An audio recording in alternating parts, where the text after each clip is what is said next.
قرآن مجید کے کچھ اور مقامات کا مطالعہ کرتے ہیں کہ جہاں سے یہ نابعون کا لفظ جس سے نبوت عبارت ہے استعمال کیا قرآن مجید نے، اور جہاں بھی استعمال کیا اس کا استعمال غیب کی خبر، مخفی بات کے حوالے سے ہوا۔ یہ بڑی لطیف بات ہے۔ سب سے پہلے تو ایک بڑا پیارا واقعہ ہے سورہ التحریم کا، اس کو کوٹ کرتا ہوں۔ سورہ تحریم کی آیت نمبر 3 ہے، یہ قرآن مجید کی 66ویں صورت ہے، سورہ نمبر 66 ورس نمبر 3 ہے۔ ازواج مطہرات نے آپس میں کوئی ایک بات چھپ کر کی، شہد کے حوالے سے آقا علیہ السلام کے لیے، آپ موجود نہ تھے تو چھپ کر کوئی بات کی، غیبی بات کی، مخفی بات کی۔ اللہ تبارک و تعالیٰ نے آقا علیہ السلام کو آگاہ فرما دیا، علم عطا کر دیا۔ اب آپ نے اس کا اظہار کر دیا ان کے سامنے۔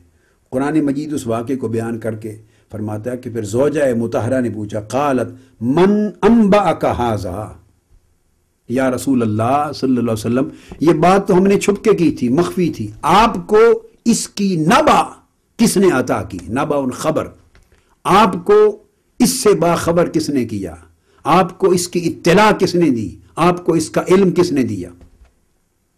نبا ان کا لفظ آگے جواب میں اسی آیت میں قال نبأنی العلیم الخبیر، مجھے جاننے والے اور خبر رکھنے والے رب نے اس کا علم اور خبر عطا کیا ہے۔ اب آپ نے دیکھے کہ نبأنی کے ساتھ کیسی خوب اللہ کی 2 صفتوں کا ذکر آیا ہے، العلیم اور الخبیر۔ انہی العلیم اور الخبیر اللہ کی 2 صفتوں کا عکس پڑتا ہے نبوت کی ذات گرامی میں۔ اللہ کے العلیم اور الخبیر ہونے کی شان مظہریت عطا ہوتی ہے نبوت کو اور نبی کی ذات کو۔ نبأنی العلیم الخبیر، تو دونوں کو جوڑا ہے کہ مجھے علیم و خبیر، علم والے اور خبر والے رب نے باخبر کیا ہے اور علم عطا کیا ہے۔ تو یہ لفظ نبأنی، اب اس کے بعد یہ 2-3 مرتبہ اسی سورہ تحریم میں ریپیٹڈلی آیا ہے۔ پھر آگے چلتے ہیں سورہ الکہف۔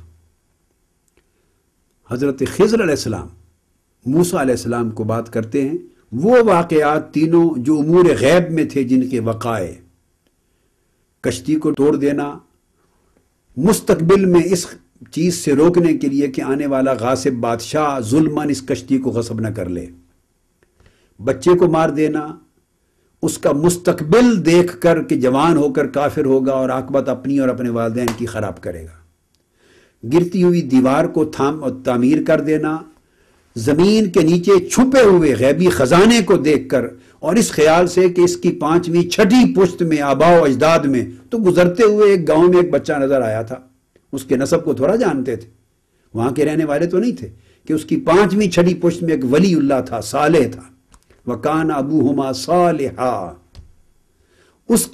اس کے حیا میں، اس کے لحاظ میں اس بچوں پر کرم کرنا تاکہ زمین کا چھپا ہوا غیبی خزانہ ان کے لیے محفوظ رہے۔ یہ جو تینوں واقعات تھے، اب ان کی تعبیر، جو واقعات بھی غیبی تھے، امور غیب میں سے تھے، ان کی تعبیر بھی امور غیب سے تھی، چونکہ وہ ساری تشریح غیب میں ظہور پذیر ہونے والے واقعات سے متعلق تھی مستقبل میں۔ تو فرماتے ہیں قرآن مجید میں سورہ کہف، فرمایا آیت نمبر 78، سَأُنَبِّئُكَ بِتَعْوِيلِ مَا لَمْ تَسْتَطِعْ عَلَيْهِ صَبْرًا، اے موسیٰ تینوں چیزیں جو آپ نے برجستہ مجھ سے فوری طور پہ پوچھتے رہے، اب میں ان قریب ان تینوں غیبی واقعات کی اور امور کی تعویل بیان کرتا ہوں، خبر دیتا ہوں۔ سَأُنَبِّئُكَ، تو نبا ان کا لفظ استعمال ہوا، ان قریب ان کی خبر دوں گا۔ اسی طرح سورہ آل عمران کو میں پہلے کوٹ کر چکا ہوں، وَأُنَبِّئُكُمْ بِمَا تَأْكُلُونَ وَمَا تَدَّخِرُونَ فِي بُيُوتِكُمْ، کہ میں تمہیں خبر دیتا ہوں جو گھروں میں چھپا کے آئے ہو، رکھ کر آئے ہو، اور جو کھا کر آئے ہو۔ پھر سورہ عنکبوت میں آیت نمبر 8 ہے، اللہ رب العزت نے فرمایا، اور یہ لفظ پھر کوئی درجنوں مرتبہ اسی معنی میں قیامت کے دن کے ذکر سے مختلف صورتوں میں آیا ہے۔ میں 1-2 کوٹ کر رہا ہوں، اِلَيَّ مَرْجِعُكُمْ فَأُنَبِّئُكُمْ بِمَا كُنْتُمْ تَعْمَلُونَ، قیامت فرمایا کہ تم سب کو پلٹ کر میری طرف ہی آنا ہے قیامت کے دن، اور جو کچھ تم کر رہے ہو اور تمہارا خیال ہے کوئی نہیں دیکھ رہا، فَأُنَبِّئُكُمْ، وہ سارا غیب میں کیے ہوئے تمہارے اعمال، اور جب قیامت کے دن پیش ہوں گے تو میں سب کچھ سے تمہیں آگاہ کر دوں گا، تمہیں بیان کر دوں گا، تمہیں خبر دے دوں گا۔ تو یہ بھی علم الغیب کی طرف اشارہ کرتے ہوئے سأنبئکم، اس طرح سورہ لقمان میں فرمایا ثم الی مرجعکم فأنبئکم بما کنتم تعملون، پھر تمہیں میری طرف ہی پلٹ کر آنا ہے، پھر میں تمہیں ہر اس شے کی خبر دے دوں گا، انبئکم، نبا ان سے، جس کا جو کچھ تم کرتے رہے تھے دنیا میں۔ یہی بات سورہ المائدہ میں فرمائی الی اللہ مرجعکم فینبئکم بما کنتم تعملون۔ پھر سورہ توبہ میں ثم تردون الی عالم الغیب والشہادہ فینبئکم بما کنتم تعملون۔ الغرض پھر آگے سورہ الحجر میں آ جاتا ہے، آیت نمبر 49، ارشاد فرمایا اب یہ تو ینبئکم، انبئکم، ننبئکم، یہ تو وہ لفظ نبا ان سے متکلم کے صیغے تھے، اب امر کا صیغہ ہے۔ فرمایا نبئ عبادی انی انا الغفور الرحیم۔ اب حضور علیہ السلام کو ان کے منصب کی بات کی جا رہی ہے، اے نبی مکرم، نبئ، میرے بندوں کو خبر دے دے، کیونکہ انہوں نے تو مجھے دیکھا نہیں، مجھے سنا نہیں ہے، تو میں ان کے لیے غیب الغیب ہوں۔ سو نبئ عبادی، میرے بندوں کو خبر دے دے کہ بے شک میں ہی غفور و رحیم رب ہوں۔ تو اللہ رب العزت چونکہ غیب ہے اور غیب الغیب ہے، تو فرمایا میرے بندوں کو خبر دے دے۔ اسی طرح پچھلی خبریں تمام انبیاء علیہ السلام کے زمانے کی جو گزر چکی ہزارہ سال قبل، وہ آقا علیہ السلام کے زمانے کے لیے غیب تھی۔ تو ان کے لیے فرمایا ابراہیم علیہ السلام کے پاس جب فرشتے آئے تو ان کے لیے فرمایا قرآن مجید سورہ الحجر میں آیت نمبر 51 فرمایا وَنَبِّئْهُمْ عَنْ ضَيْفِ ابراہیم، ان لوگوں کو ابراہیم علیہ السلام کے پاس جو فرشتے آئے تھے وہ غیب کا ایک گزرا ہوا واقعہ ہے ہزارہ سال قبل، ان کی خبر دے دے، نبئہم۔ اسی طرح قرآن مجید نے فرمایا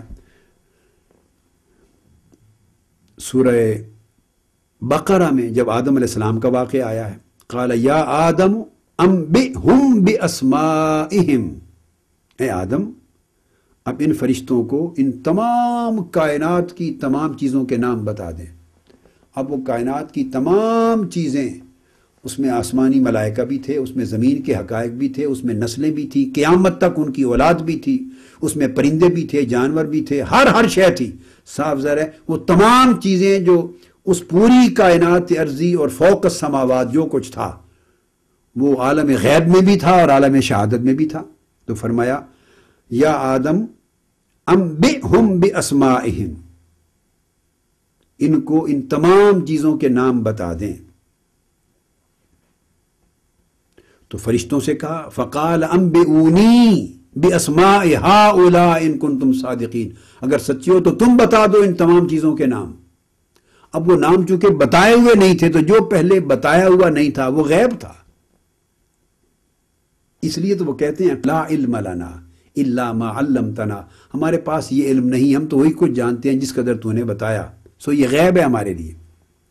اور پھر قرآن کہتا ہے جب اللہ تبارک و تعالیٰ نے آدم علیہ السلام کو فرمایا بتا دو، فلما انبأہم، ہر بار چونکہ علم جس کا ذکر ہو رہا ہے، اطلاع جس کا بیان ہو رہا ہے، خبر جس کی بات ہو رہی ہے، چونکہ ساری غیب سے متعلق ہے، غیب سے متعلق، اس لیے ہر جگہ لفظ انبئہم، انبأہم، فانبئونی، یہ تمام کے تمام الفاظ ہر جگہ یہی ایک ہی لفظ یوز ہوا ہے۔ فرمایا فلما انبأہم باسمائہم، بس آدم علیہ السلام نے جب ان تمام فرشتوں کے سامنے ان تمام کائنات کی چیزوں کے نام بتا دیے، قال الم اقل لکم انی اعلم غیب السماوات والارض۔ اب یہ آپ دیکھیے نبا ان کا علم غیب سے متعلق ہونا، نبا ان سے مراد غیب کی خبر ہونا، اس کی تصریح قرآن مجید کی اس آیت سورہ بقرہ کی آیت نمبر 33 میں دوبارہ آ گئی۔